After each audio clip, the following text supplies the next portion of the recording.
Rance Quest Magnum is an RPG visual novel hybrid with a high fantasy setting. Both genres lend to the low-paced drama, but Magnum happens to be a rare showing of how to improve each theme, or a rather action-driven adventure.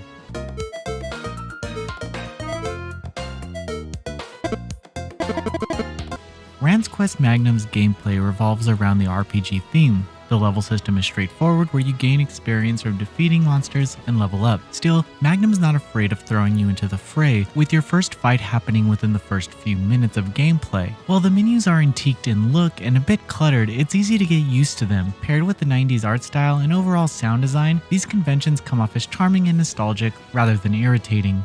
The battle system in Magnum makes it clear what characters' roles are. Characters begin with 2 or 3 moves each, but their moveset and passives are cohesive enough to solidify them into a recognizable niche. The early party starts off with Rance and Sachiko, a timid girl with a massive shield. Her shield allows her to take hits for other party members, and she heals over time. These indicators clarify how to use such compact characters, so even RPG beginners can grasp at the combat. Additionally, each action has a usage limit per dungeon. Other games have this restriction instead of MP as a way to discourage using the same attack repeatedly. However, Magnum's usage limit system limits the most powerful attacks to 4 or fewer uses, which is pretty low. This is where the difficulty lies, as you can quickly burn through your most powerful attacks and be unable to fight the quest's boss. This even gives incentive to letting certain party members skip their turn to save those precious usage points. Taking a page from open world JRPGs, Magnum offers missions that will eviscerate early game parties. In that sense, the quest system feels liberating, letting you loose to complete whatever mission you would like. The lack of early game handholding is another great aspect that tramples over the age-old tropes of RPGs. Even if the choices are limited to what missions you can actually accomplish with your current level, the freedom to choose based on your judgment really impacts the feeling of being an adventurer. However, the dungeons themselves truly feel old school in the negative sense. The designs range from bog standard forests to mostly empty caves. There's clunky overworld exclamation points to show where you have to go, and the enemy designs are generic at best. Furthermore, random encounters are present in the form of a meter that fills up as you walk.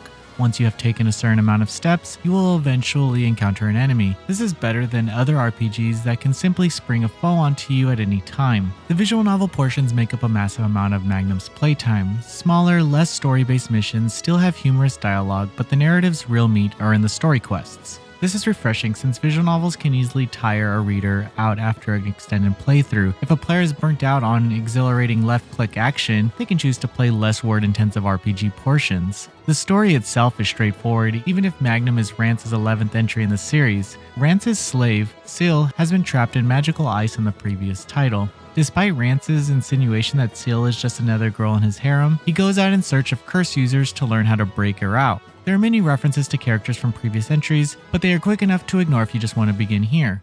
The foundation for a more extensive narrative is present but not necessary, if not desired. The snappy dialogue is the main draw for the visual novel portions, and the basis of these conversations is always based on bouncing off of Rance's character. With that said, Rance's character is a topic on its own. You see, Rance is a massive scumbag, treating those who have what he wants with heaping doses of violence and frequently violates close allies. Rance is only a hero in the sense that his desire for personal achievement, money, and more women for his harem vaguely lines up with the needs of his quest. Otherwise, he is a terrible, terrible man.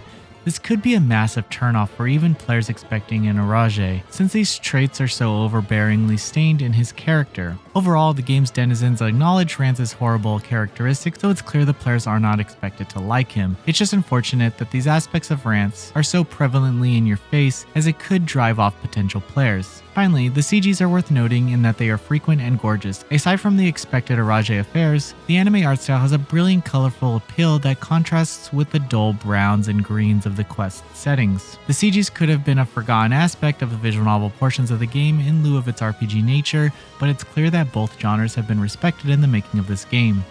Rance Quest Magnum has a notable distinction of having aspects of RPGs and visual novels without the sluggish nature of either. The player is free to switch between either genre, and they complement each other surprisingly well. This combination leads to a massively bingeable experience, and there's a ton of content for you to do so. Still, Rance's sleazy traits could repel and disgust potential players. If you can find it to get past that, or if his brand of powerful fantasy appeals to you, Rance Quest Magnum is a game jam-packed with creative and thought-provoking content. Noisy Pixel is giving Rance Quest Magnum a 9 out of 10. Thank you for watching. Please read the full review at noisypixel.net. Noisy Pixel is run by a group of gamers who work hard to deliver news, reviews, previews, and more. Please subscribe to keep up with all our feature content.